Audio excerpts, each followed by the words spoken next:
Open up the solver and you'll see that it loves defending with King 6. It doesn't matter if we are facing an open, a 3-bet, or even a 4-bet.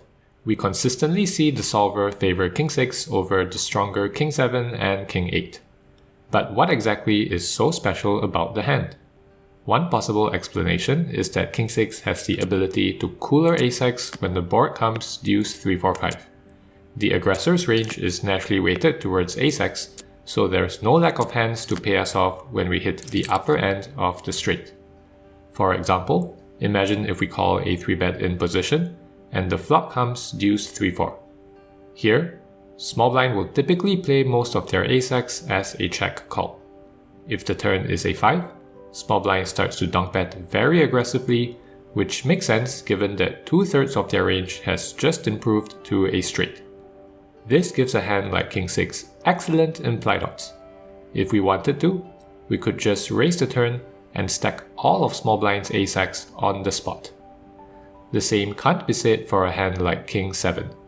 When the board comes 3, 4, 5, 6, small blind will play very passively instead because it's actually button who has the advantage in straights. This gives King 7 worse implied odds and could explain why the solver doesn't defend it pre-flop. But if having a 6 is so good, why doesn't the solver defend with every single 6x? Let's do a simple experiment where we add a bunch of 6x to button's range. Now, on the same board of deuce 3, 4, 5, we see that small blind is no longer donking as aggressively. In fact, they even start to check fold some ace-X, knowing that they are likely drawing it to a 6. What this shows is that in order for 6x to have good implied odds, 6x cannot be overly represented in our range. Just like in real life where scarce items are deemed more valuable, scarce combos often generate more EV in poker as well. So where does that leave us so far? We still want to call some 6x to cooler small blind's ace-X, but we have to be a bit selective about the combos that we choose. Call too many, and our opponent might stop paying us off when we hit our straight.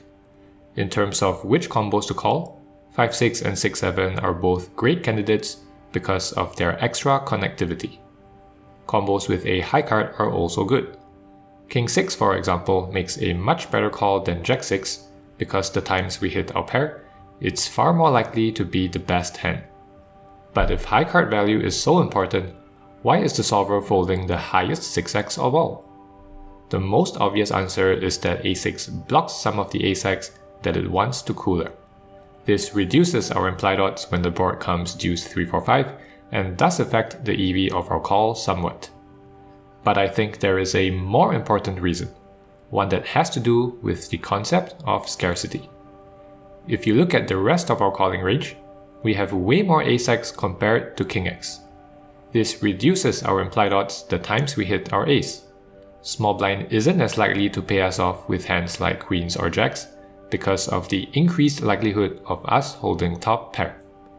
Compare this to how queens and jacks will play on a king high board. They are much more willing to put in money and might even call us down if the runout is clean enough. The end result is that King X is actually worth more than ace-X the times we hit our pair. Even though our pair is not as strong, the scarcity of King X in our own range makes it much easier to get value from worse, and this gives every single King X, including King 6, a big boost in EV. Now that you know why the solver likes defending with King 6, click here to find out why it goes all in with Queen Jack. Or you can also watch this video, which YouTube thinks you'll like.